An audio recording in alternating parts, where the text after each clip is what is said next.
Right, today I've been invited to give a short workshop on guerrilla filmmaking by Pusat Loya Buruk for the Wayang Layar Kiri or Left Wing Cinema event this weekend.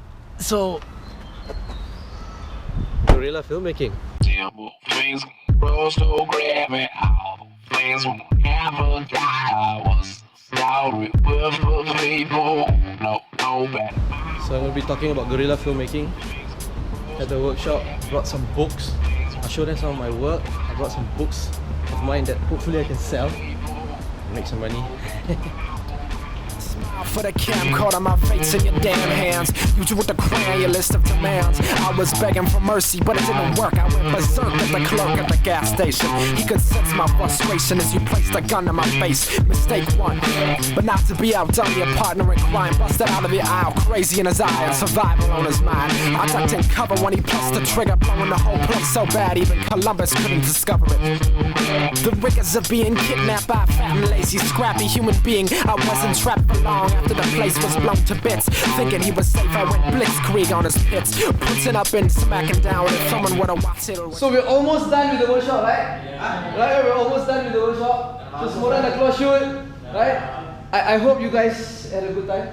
Yeah. So say hi to the camera. Hi. What is this place called? Pusat Loya Buruk. Okay. So thank you.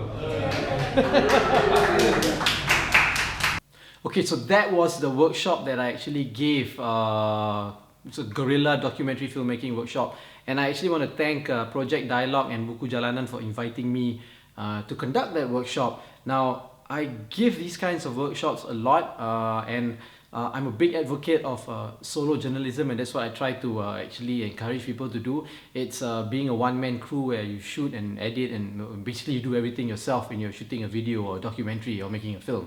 And some of the things that I feel are actually there are advantages if you are a solo journalist or you shoot as a one-man crew, is the fact that you get really intimate stories. The people that you meet, they don't feel intimidated when you talk to them because you don't come with a big crew and big cameras and equipment and all those things. I wouldn't say unnecessary, it's just a different style of making films, and this style suits me very well because I like the fact that I get to interact with people on a very intimate level, and they open up more to me, they feel more comfortable, and it becomes very natural when we talk, it becomes more candid.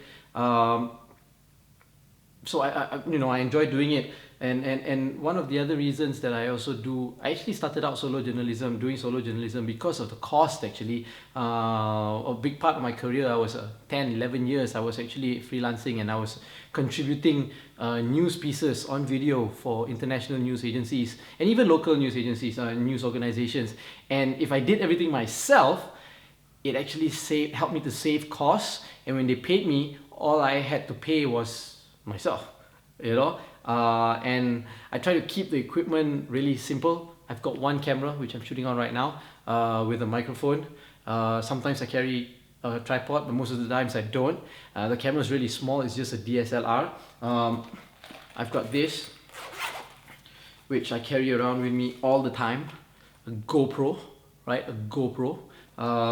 These are great. I've even got an adapter so that I can actually fit in a microphone to the GoPro, so I can interview people and get really good quality.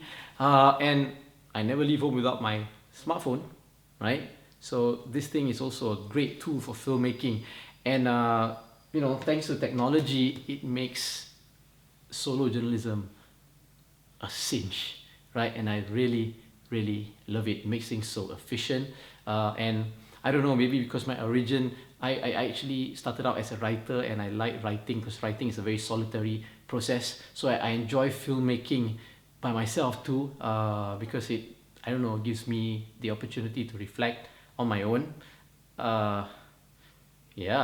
Some people say it's because I don't want to work with a big team and I don't want to work with people. It's not it, because I've done documentaries where it is a big, where I have to work with a big team, and I've worked with DOPs, I've worked with cameramen. I've done documentaries where we've had like 2-3 camera units, audio, lighting team and all that, and we travel in a van. I've done that too. It's just a different form of filmmaking, and it's a personal preference. Like for me, I really enjoy this solitary solo journalism method a lot, and I don't know, I guess people see the value in it, and that's why they call me to actually give talks about it and conduct workshops about it. So I'm really thankful. Thank you again, Buku Jalanan, and also Project Dialogue, for inviting me to do this. I went there, I managed to sell I brought a few copies of my books, and I managed to sell a few hundred ringgit worth of these 2 books that I have. One is my guide to indie filmmaking. So if you want to be an independent filmmaker, you want to learn how to make films, get this book. I co-wrote it with Wan Chun Hong, who is very famous DOP, who's had his work screened at Cannes and all kinds of international film festivals. It's not really about us, although it is about us, but most of the chapters we actually interview. I actually interviewed a lot of other filmmakers, and they give their tips and advice. So yeah, it's pretty cool. And of course, my non-fiction graphic novel, which I collaborated with my good friend Arif Rafhan Osman, who illustrated the book. True story about my adventures in Afghanistan in comic form. And if you go to the end of the book, you get a link to watch the documentary for free. It's on my YouTube page, here on this YouTube page. You can actually go and look at and watch the documentary. It's a whole series on YouTube. If you're interested in these books, go to the Fat Bidin e-store, which I'm going to link right here now. So, thank you.